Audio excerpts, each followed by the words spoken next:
It's your boy Manny Griggs, man. Hey, look, it's the afternoon. It's a good day. It's an even better opportunity and a better situation than it was 20 minutes ago because I understand. I get it. I've listened to both sides. I've heard the men complain, heard the women complain. I've heard everybody in the middle who are neutral. I've had countless and numerous times to self reflect and to unpack and to really come to terms with everything, right? Every day is a day to just sit back and unpack the day before, years before. Not going to the past and living in the past, not going to the past and complaining about why you didn't do certain things in the past to dictate certain outcomes in the future, but learning human behaviors and patterns in relationships and how you deal with women in the dating space. We have lost our ability to unpack how to understand what we are supposed to be doing to have successful dating relationships. What we need to understand and what we need to come to terms with is that we are on a society that is high paced, high octane, very much in volume, very much in capacity, but there's not a lot of simplicity. There's not a lot of rarity. There's a lot of toxicity. There's nothing that is rare. There's nothing that is heartfelt because anything you want can be accessed by that phone.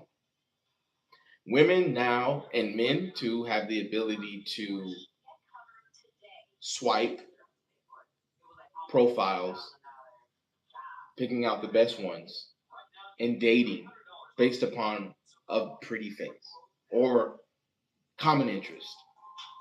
There's no real connection when you're swapping online. That's why when you guys initially meet up, it's kind of strange. See, dating has become so desensitized.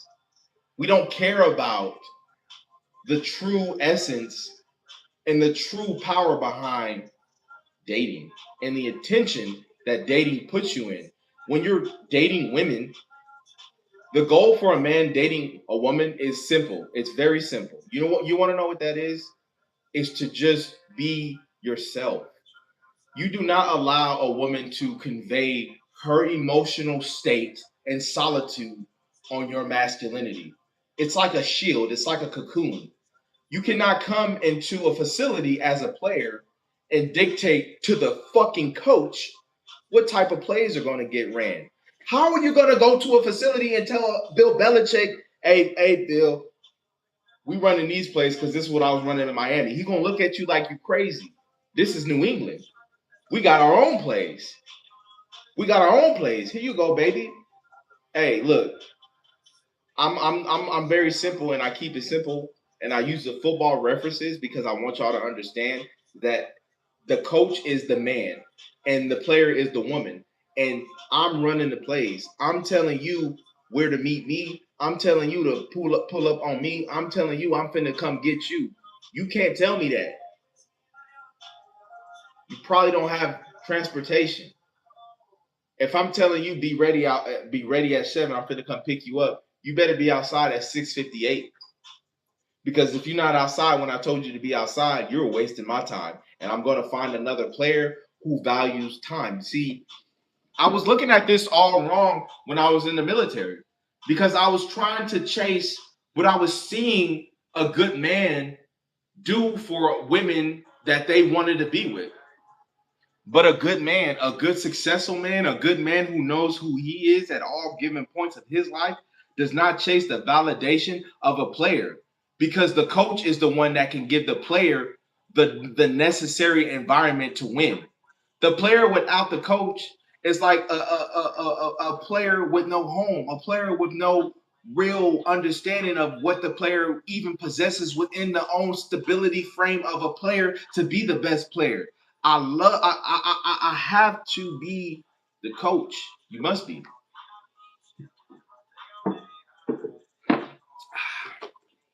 The coach, man. But nobody appreciates the coach anymore. You feel me? Nobody appreciates the coach. The coach is just like it's like a lost art form because nobody wants to listen. Nobody wants to listen, and give things a real shot anymore. And it's like, bro, perfect example. I met this woman at the gas station, beautiful woman. Walked in, brown skin, you know what I'm saying? Thick, Manny like him thick. So I immediately from what I saw off of attraction alone, I had to step to her. I had to put myself in her presence for her to feel me. You feel me? So once that started happening and we exchanged information and we started to spend time together and started to build um, understanding, relationship, understanding of what we whatever this is, whatever that is. This is where things get a little funny because you ever notice when you ask a woman a question, they can never tell you a straight answer. If you ask a woman if she's hungry, she can typically say yes, but she can't tell you where she wants to eat. If you ask a woman to go to the store to get something to make dinner, she can't ever tell you what all to get in order to make it. You ever notice why it's so much like muck to just get the simple stuff? If you like to be taken on dates, why don't you just tell that guy where to take you? Why don't you just keep it simple and tell them like, yeah, I like when guys take me here, or I like to go here because this is my favorite restaurant. You know what I'm saying? You know why they can't give you straight answers? Because 9 times out of 10, women are dealing with multiple men, and they are serving different. They're serving different fantasies for everybody because they don't have to be themselves, right? They don't have to be themselves because they're women. They can be whoever they want to be. You feel what I'm saying? So it's like I know that no woman has to come into my life and tell me that she's talking to multiple guys. She doesn't have to tell me that she's promiscuous because I have discernment. And God says, test the fruit of the spirit. You feel me? I'm not getting biblical, but I don't. Point being, I don't have to. You don't have to let it be known. I already know from your nature.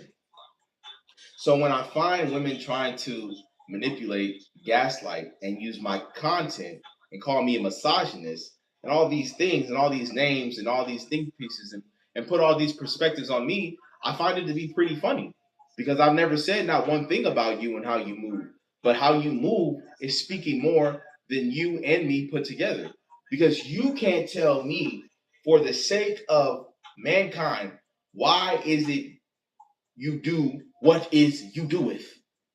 Wherefore art thou Romeo? If you go back to Shakespeare, it sounds like to me every man was asking the same question. Where art thou Romeo? Where art thou Juliet? Why art thou not feel thou desire in thy heart for thy lovest? That we not come together in the heat of the night and fuck and love and lust and all this goofy shit? Oh wow. Because back then women were still doing what they're doing today, lying, manipulating, and not being 100. And it don't even matter. We're not even asking you to do that. I'm not asking you to do any of that. I'm just asking why. Like, what's the point? You feel me? You don't have to gaslight me and tell me that you don't have sex with guys the first time you meet them when women have had sex with me the first time they have met me. Make that make sense? It doesn't. So, with that being said, I'm like, okay, it's understood. You have to understand how to become obsessed with becoming the best version of yourself, not just for your own solitude and longevity, but it's gonna help you be stronger in your relationships. And the ability that you possess as a man to just walk away from a woman and get out of her life, regardless of how she feels or how you feel. You get what I'm saying? I've never been afraid. All the women that I've been with in my life, my existence, I've never been afraid to leave. Never been afraid for them to walk out that door. Sometimes, depending on what level and skill you operate on, sometimes you encourage them to leave. Sometimes you encourage them to walk out of your life because you don't care if they come back in or if they stay.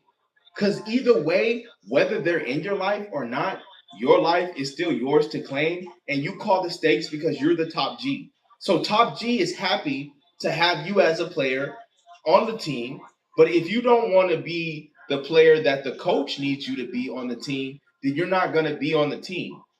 Antonio Brown got cut because he didn't want to be a team player.